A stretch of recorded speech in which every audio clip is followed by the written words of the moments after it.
Hello everyone, my name is Western Ninja 11 and today I'm going to be showing you all some of my latest flea market finds. So let's get into it. To start off, here we have a Carrera Go fin McMissile. Looking back at it now, I'm not entirely sure why I bought this fin.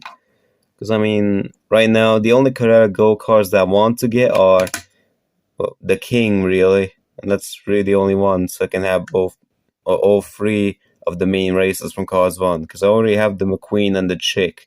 Now I just want the King to complete the trio. I don't know, I might end up selling this fin someday, but I'm not entirely sure yet. As you can see, he's missing the little pin that would hold him onto the track. Or like keep him from or I would help him steer. That would help him go around the track. And he's also missing the little pieces that come down here to make power from the track go into the car itself so it can move. So, yeah. Next up, we have this very poor condition rusty Cornfuel. The reason I got this rusty Cornfuel is to make a race damage custom out of it. Since this model is already in such poor condition, I will have absolutely no issues with sacrificing it to make a race damaged rusty Cornfuel. Because, whoever owned this prior to me kind of already did that, so yeah, it really doesn't matter. They even broke off a chunk of his little base here. Jesus. They scribbled over his eyes and roof, and they even scribbled all over his back with something.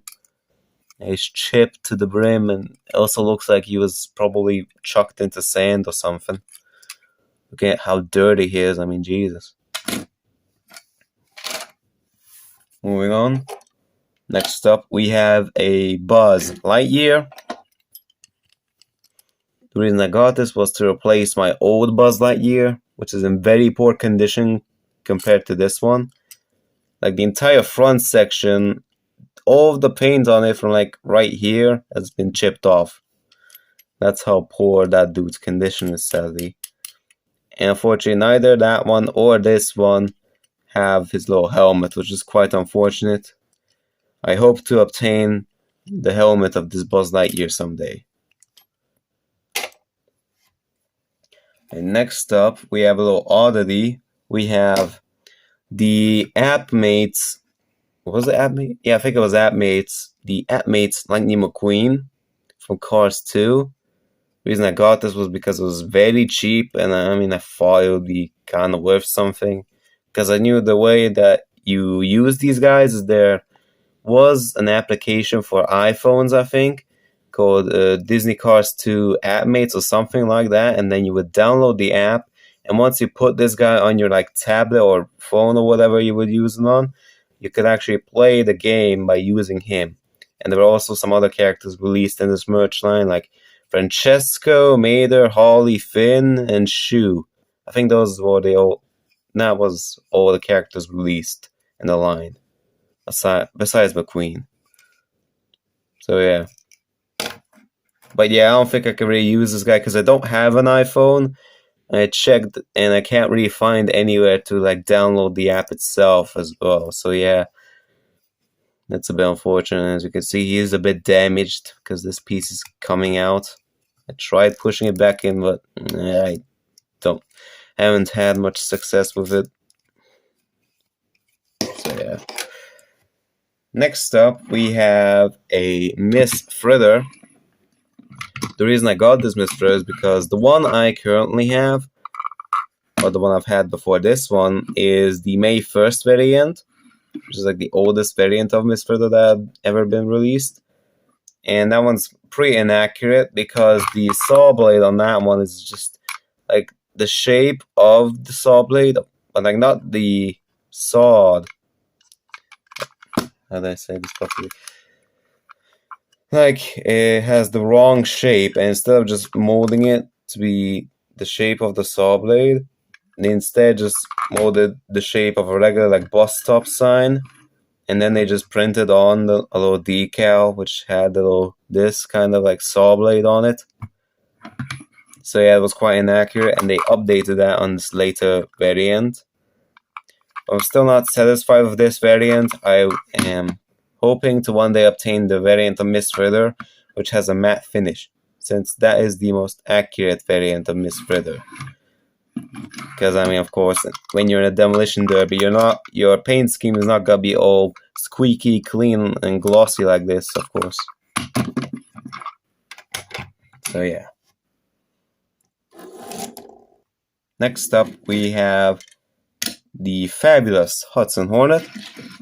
I got this because I actually don't own a regular Doc Hudson, like a regular fabulous Hudson Hornet. The closest thing to it that I had, besides this that I've gone now recently, is the Thailand dirt track fabulous Hudson Hornet that came with the Jet Robinson. And of course, that has like dirt detailing on the side, and that one actually has the little writing on the tires, which is something that this model here appears to lack. Yeah, it's in pretty good condition, so yeah, it's quite nice.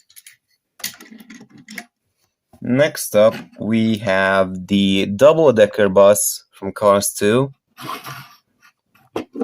This guy was a bit expensive, sadly. Like, the dude was a bit of a douche who was selling him.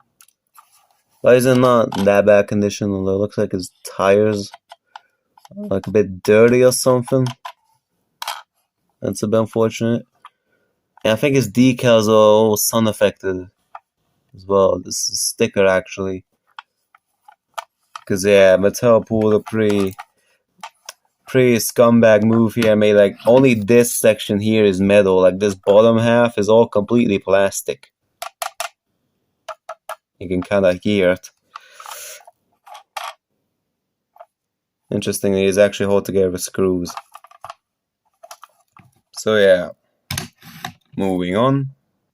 Next up, we have Sal McQueen from Cars 2. Now, this is a bit of a more rare diecast, since I'm pretty sure he was only released once in a 2-pack with Race Team Mater. I think that's what they called him. Yeah, Race Team Mater, because for a second I got confused that would have been the name for the Mater used in Cars 1 during the pit scene, but no. It's Race Team Mater, the Cars 2 one. So yeah, it's nice that I got this guy. And for the very last item, we have Paul Valdez. This is without doubt probably the best one. The best of all these scores here. Because the initial price for this guy would have been the most expensive. And yeah, I got him for a pretty good price. I got him for the price of a deluxe. So yeah, it's quite nice. I think you open it from the side. There you go. That's how you open this little trailer. Only real downside to him is that unfortunately, whoever owned this prior, like, scribbled all over his roof, and he's unfortunately missing one of his rear view mirrors. But what can you do? So anyways, hope you all enjoyed this little showcase of my flea market finds, and I will see you all next time. Whoops. Goodbye.